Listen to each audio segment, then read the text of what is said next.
جمہوریت کی کسی بھی شکل کے تحت حکومت اور اقتدار فاتح کے پاس جاتا ہے، لیکن پاکستان میں مختلف قوانین اور قوتیں اسے چلا رہی ہیں۔ یہ الفاظ ہیں پاکستان کی واحد خاتون وزیر اعظم بے نظیر بھٹو کے۔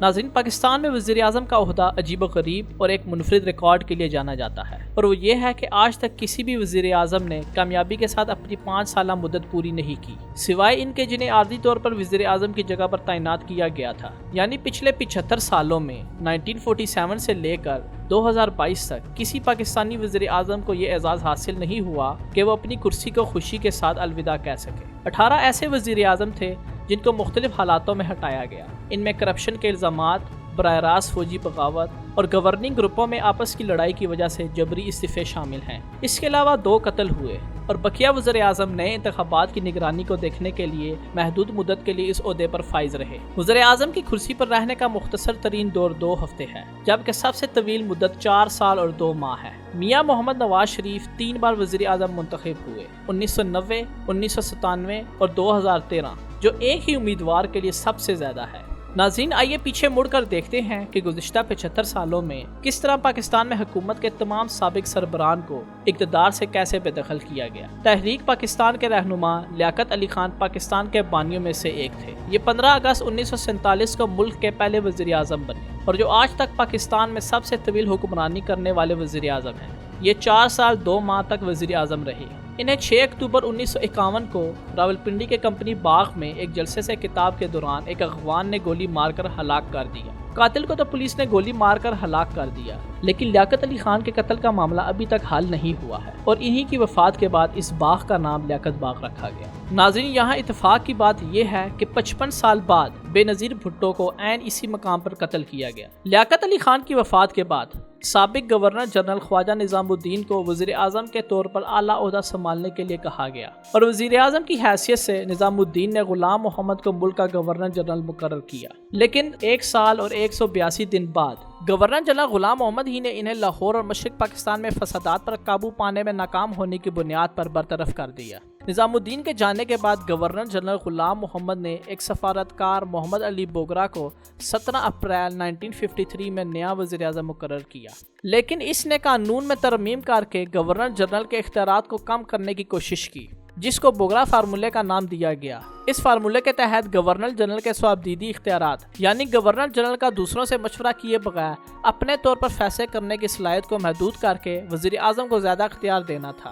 تاہم ان تبدیلیوں کی مخالفت ہوئی اور بالآخر ان پر عمل درآمد نہیں ہوا۔ کچھ لوگوں نے محسوس کیا کہ ان تبدیلیوں سے وزیر اعظم کے ہاتھ میں بہت زیادہ طاقت آ جائے گی اور حکومت میں طاقت کا توازن بگڑ سکتا ہے۔ اس کے نتیجے میں 1954 میں آئین ساز اسمبلی کو تحلیل کر دیا گیا۔ ایک قانونی جنگ ہوئی، جس کے بعد سندھ ہائی کورٹ نے کہا کہ یہ اقدام غیر قانونی تھا، لیکن وفاقی عدالت نے اسے کالعدم قرار دیتے ہوئے کہا کہ آئین ساز اسمبلی غیر قانونی تھی کیونکہ 6 سال تک کوئی آئین طے نہیں ہوا تھا۔ بوگرا کو بالآخر 2 سال بعد 12 اگست 1955 کو اس وقت کے گورنر جنرل اسکندر مرزا نے استعفیٰ دینے پر مجبور کیا۔ چودھری محمد علی 12 اگست 1955 کو وزیر اعظم مقرر ہوئے اور انہی کی قیادت میں پاکستان کو 23 مارچ 1956 کو نیا آئین ملا، جس نے اسے اسلامی جمہوریہ پاکستان بنا دیا۔ آئین نے 2 ایوانوں والی لیجسلیٹر کے ساتھ پارلیمانی نظام قائم کیا، جس میں قومی اسمبلی یعنی لوور ہاؤس اور سینٹ یعنی اپر ہاؤس شامل تھا۔ اس 2 ایوانوں والی لیجسلیٹر کا بنیادی مقصد مل کر قانون بنانا، شہریوں کے مفادات کی نمائندگی کرنا اور قانون سازی کے عمل پر بحث کر کے چیک اینڈ بیلنس کے نظام کو یقینی بنانا شامل ہے۔ اس نئے آئین کے بعد گورنر جنرل اسکندر مرزا ملک کے پہلے صدر بنے اور چودھری محمد علی نے پہلے وزیر اعظم کے طور پر خدمات انجام دی، لیکن آخر کار وہ اپنی ہی جماعت مسلم لیگ کے حق میں نہ ہونے کی وجہ سے تحریک عدم اعتماد کا شکار ہوئے، اور ایوب خان کے بارے میں کھل کر بولنے کی وجہ سے چودھری محمد علی کو صدر مرزا نے استعفیٰ دینے کو کہا، اور 12 ستمبر 1956 کو چودھری محمد علی نے دباؤ کے تحت عہدے سے استعفیٰ دے دیا۔ ناظرین، حسین شہید سروری، جن کا تعلق عوامی لیگ سے تھا، انہوں نے مسلم لیگ اور ریپبلکن پارٹی سے ہاتھ ملایا اور 12 ستمبر 1956 کو عہدہ سنبھالا اور اگلے وزیر اعظم بن گئے، لیکن صدر مرزا کے ساتھ اختلافات کی وجہ سے ان کا اتحاد ٹوٹ گیا اور 13 ماہ بعد 11 اکتوبر 1957 کو انہیں استعفیٰ دینا پڑا۔ اس کے بعد 2 4 روز تک وزیر اعظم کی تلاش کا کام جاری رہا۔ آخرکار صدر کی نظر سابق وزیر قانون ابراہیم اسماعیل پر پڑی اور انہیں 17 اکتوبر 1957 کو اگلا وزیر اعظم مقرر کیا گیا، لیکن صرف 55 دن بعد ہی انہوں نے الیکٹورل کالج میں ترمیم کرنے کی کوشش کی تو اپنی پارٹی اور اتحادیوں کو پریشان کر دیا اور وہ قومی اسمبلی میں اعتماد کا ووٹ کھو بیٹھے، جس کی وجہ سے انہیں پارلیمنٹ میں عدم اعتماد کے ووٹ کا سامنا کرتے ہوئے استعفیٰ دینا پڑا۔ جنرل ایوب خان کے مارشل لا لگنے سے پہلے آخری وزیر اعظم فیروز خان نون تھے۔ فیروز خان نون کو سکندر مرزا نے 17 دسمبر 1957 کو پاکستان کے وزیر اعظم کے عہدے پر فائز کیا تھا، لیکن وقت کے ساتھ ساتھ ان کے تعلقات میں تلخی آ گئی اور 7 اکتوبر 1958 کو صدر نے فیروز خان کو ان کے عہدے سے برطرف کر دیا اور پاکستان میں مارشل لا کا اعلان کر دیا۔ انہوں نے لیجسلیٹر کو تحلیل کر کے جنرل ایوب خان کو چیف مارشل لا ایڈمنسٹریٹر مقرر کیا اور انہیں وزیر اعظم کے لیے نامزد کیا۔ ایوب خان نے وزیر اعظم اور صدر کے دفاتر کو یکجا کر کے اقتدار کو مضبوط کیا اور دونوں عہدوں پر فائز ہو گیا۔ اس کا مقصد اختیارات اور فیصلہ سازی کو اپنے ہاتھ میں لینا تھا، جس سے وہ اپنی پالیسیوں کو زیادہ مؤثر اور تیزی سے نافذ کر سکے۔ تاہم جنرل ایوب خان کو تنقید کا سامنا بھی کرنا پڑا کیونکہ اس نے ایک فرد کے ہاتھ میں ضرورت سے زیادہ اختیارات دے دیے، جس کی وجہ سے سیاسی نظام کے اندر چیک اینڈ بیلنس محدود ہو گیا اور آخرکار مارچ 1969 میں صدر ایوب خان نے بڑے پیمانے پر احتجاج کی وجہ سے عہدے سے استعفیٰ دے دیا۔ اس سے ان کی فوجی حکمرانی کا خاتمہ ہوا، جس کا آغاز 1958 میں مارشل لا سے ہوا تھا۔ ایوب خان کے استعفے کے بعد جنرل آغا محمد یحییٰ نے پاکستان کے صدر کے طور پر اقتدار سنبھالا۔ یحییٰ خان نے عام انتخابات کروانے اور اقتدار سویلن حکومت کو منتقل کرنے کا وعدہ کیا اور دسمبر 1970 میں پاکستان میں ملک کی آزادی کے بعد پہلے عام انتخابات ہوئے۔ انتخابی نتائج میں مشرقی پاکستان جو اب بنگلہ دیش ہے میں شیخ مجیب الرحمان کی سربراہی میں عوامی لیگ اور مغرب پاکستان میں ذوالفقار علی بھٹو کی قیادت میں پاکستان پیپلز پارٹی کو واضح کامیابی ہوئی، لیکن سیاسی بحران مزید گہرا ہوتا چلا گیا کیونکہ فوجی حکومتیں منتخب نمائندوں کو اقتدار منتقل کرنے میں ناکام رہیں۔ سیاسی جماعتوں کے درمیان مذاکرات ٹوٹ گئے، جس کے نتیجے میں مشرق پاکستان میں فوجی کریک ڈاؤن ہوا۔ جب بنگلہ دیش کی آزادی کی جنگ شروع ہو رہی تھی تو یحییٰ خان نے سیاسی بدنامی سے نمٹنے کے لیے مشرق پاکستان سے تعلق رکھنے والے ایک سیاستدان نور الامین کو ذوالفقار علی بھٹو کی درخواست پر 6 دسمبر 1971 کو وزیر اعظم مقرر کیا تھا، لیکن مشرقی پاکستان کو کھونے اور یحییٰ خان کے مستعفی ہونے کے بعد ذوالفقار علی بھٹو کو صدارت سونپ دی۔ نور الامین کو اس عہدے پر صرف 13 دن رہنے کے بعد چھوڑنے کو کہا گیا اور انہوں نے 20 دسمبر 1971 کو دفتر چھوڑ دیا۔ پھر ذوالفقار علی بھٹو 20 دسمبر 1971 میں صدر مقرر ہوئے اور ایمرجنسی نافذ کر دی گئی۔ انہوں نے کہا کہ ان کا مقصد پاکستان کی ترقی ہے۔ بھٹو کے دور میں پاکستان کی پارلیمنٹ نے 1973 میں ایک نیا آئین منظور کیا اور بھٹو نے پارلیمنٹ میں اکثریت حاصل کرنے کے بعد وزیر اعظم بننے کے لیے صدر کے عہدے سے استعفیٰ دے دیا اور 14 اگست کو بھٹو وزیر اعظم بن گئے۔ انہوں نے 1977 میں دوبارہ عام انتخابات میں حصہ لیا اور کامیابی حاصل کی۔ وہ مارچ 1997 کے انتخابات کے بعد وزیر اعظم کے طور پر اقتدار میں واپس آئے، لیکن یہ صرف مختصر وقت کے لیے تھا۔ اسی سال جنرل ضیاء الحق نے ایک بغاوت کے ذریعے بھٹو کو عہدے سے ہٹا دیا اور مارشل لا کا اعلان کر دیا۔ بھٹو کو اپریل 1979 میں سینٹرل جیل راولپنڈی میں پھانسی دی گئی۔ وزیر اعظم کے طور پر ان کی مدت 4 سال سے بھی کم رہی۔ 1985 کے نان پارٹی الیکشنز، یعنی جس میں سیاسی جماعتوں کے الیکشن لڑنے کی اجازت نہیں تھی، میں محمد خان ججوا اپنے حلقے سے دوبارہ منتخب ہوئے اور انہیں صدر ضیاء نے حکومت بنانے کی دعوت دی۔ وہ 3 سال اور 2 ماہ تک حکومت بنانے میں کامیاب رہے، لیکن امن و امان کی خرابی کی بنیاد پر انہیں برطرف کر دیا گیا اور بعد میں صدر ضیاء کے ساتھ اختلاف رائے کی وجہ سے انہیں 29 مئی 1988 کو 8th امینڈمنٹ کے ذریعے اقتدار سے ہٹا دیا گیا۔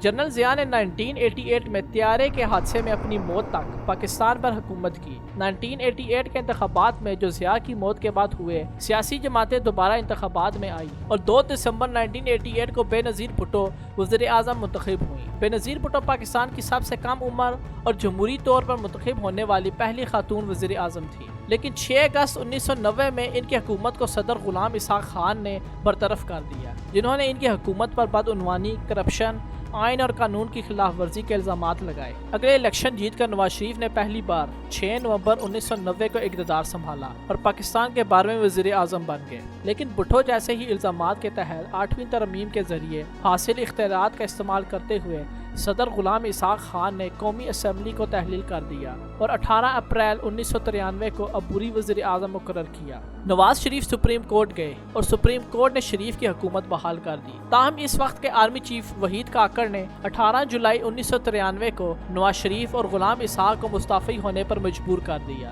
اور 18 جولائی 1993 کو محی الدین قریشی کو صدر خان نے نگران وزیر اعظم مقرر کیا اور انہوں نے نواز شریف کی مدت پوری کی۔ لیکن جب ملک آئینی بحران کا شکار ہو گیا تو انہیں اپنی نشست 19 اکتوبر 1993 کو چھوڑنی پڑی اور بینظیر بھٹو پھر 1993 کے انتخابات میں دوسری بار اقتدار میں آئیں، لیکن اپنی مدت پوری نہ کر سکی کیونکہ صدر فاروق لغاری نے، جنہیں بینظیر نے ہی منتخب کیا تھا، 5 نومبر 1996 کو ایک بار پھر آئین کی شقوں پر عمل نہ کرنے کی بنیاد پر برطرف کر دیا۔ اس کے بعد نواز شریف نے فروری 1997 کے انتخابات میں بھاری اکثریت سے کامیابی حاصل کی اور بطور وزیر اعظم اپنے دوسرے دورے کا آغاز کیا۔ اس دوران انہوں نے جنرل پرویز مشرف کو آرمی چیف مقرر کیا، لیکن آخرکار ان کے تعلقات کشیدہ ہو گئے اور اس کا اختتام 11 دسمبر 1999 کو بغاوت پر ہوا اور 12 اکتوبر 1999 کو جنرل پرویز مشرف نے وزیر اعظم نواز شریف کا تختہ الٹ دیا۔ جب شریف نے کشمیر کے کارگل علاقے میں ناکام فوجی مہم کے بعد انہیں اعلیٰ فوجی سربراہ کے عہدے سے برطرف کرنے کا فیصلہ کیا، مشرف نے ملک میں ایمرجنسی نافذ کر کے نواز شریف کو اقتدار سے ہٹا دیا۔ مشرف 2008 تک اقتدار میں رہے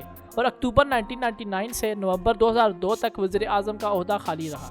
مشرف کے دور میں پاکستان نے 3 وزیر اعظم دیکھے۔ ظفر اللہ خان جمالی پرویز مشرف کے دور میں پہلے وزیر اعظم تھے۔ یہ 21 نومبر 2002 میں فوجی حکومت کے دوران وزیر اعظم منتخب ہوئے اور 26 جون 2004 کو فوج کے ساتھ اختلافات کے بعد انہیں استعفیٰ دینا پڑا۔ چوہدری شجاعت نے 30 جون 2004 کو پارلیمنٹ میں الیکشن کے ذریعے نگران وزیر اعظم کا عہدہ سنبھالا۔ شجاعت نے صرف 57 دن تک خدمات انجام دینے کے بعد شوکت عزیز کو بھاگ دوڑ سونپ دی۔ شوکت عزیز جو کہ 5 سال تک پاکستان کے وزیر خزانہ رہے، انہیں 28 اگست 2004 کو وزیر اعظم مقرر کیا گیا۔ انہوں نے اپنی پارلیمنٹ کی مدت پوری کرنے کے بعد 15 نومبر 2007 کو عہدہ چھوڑ دیا۔ مشرف اس وقت تک اقتدار میں رہے جب تک کہ انہیں 2008 میں پرو ڈیموکریسی تحریک کے ذریعے اقتدار سے ہٹا دیا گیا۔ 2008 کے انتخابات میں پاکستان پیپلز پارٹی کی جیت کے بعد یوسف رضا گیلانی 25 مارچ 2008 کو پاکستان کے 18ویں وزیر اعظم بنے۔ اس عرصے کے دوران پارلیمنٹ نے آرٹیکل 58(2)(b) کے تحت صدر کو وزیر اعظم کو ہٹانے اور ان کی جگہ عدلیہ کو منتقل کرنے کے اختیارات واپس لے لیے۔ گیلانی کو اپنے 4 سال کے دور میں بدعنوانی کے کئی الزامات کا سامنا کرنا پڑا اور بالآخر سپریم کورٹ نے جون 2012 میں توہین عدالت کے جرم میں سزا پانے کے بعد انہیں نااہل قرار دے دیا۔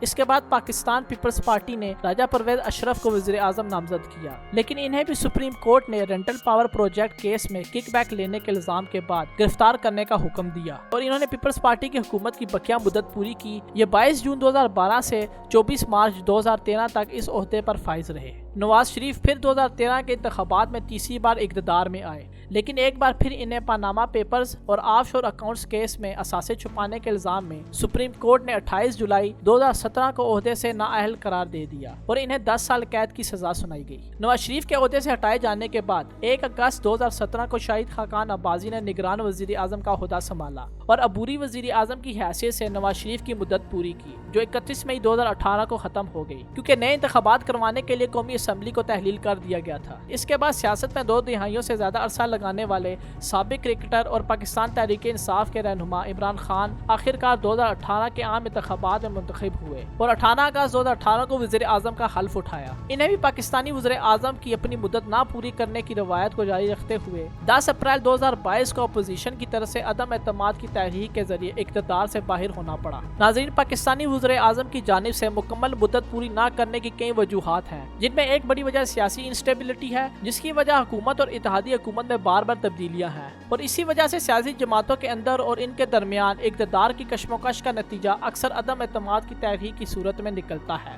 جس کے نتیجے میں وزیر اعظم کو اپنی مدت پوری کرنے سے پہلے استعفیٰ دینے پر مجبور کیا جاتا ہے۔ مزید یہ کہ پاکستان نے اپنی پوری تاریخ میں کئی بار فوجی مداخلت کا تجربہ بھی کیا ہے، جنہوں نے منتخب حکومتوں اور وزیر اعظم کو براہ راست اقتدار سے ہٹایا ہے۔ ناظرین، اس میں کرپشن کے الزامات نے بھی ایک کردار ادا کیا ہے۔ کچھ وزیر اعظم کو عوامی فنڈ کے غلط استعمال کے الزام کا سامنا ہے، جس کی وجہ سے سیاسی دباؤ اور احتجاج کی صورت میں ان کو استعفیٰ دینے پر مجبور کیا گیا اور یا پھر عدالتی کارروائیوں نے ان کو نااہل قرار دے دیا۔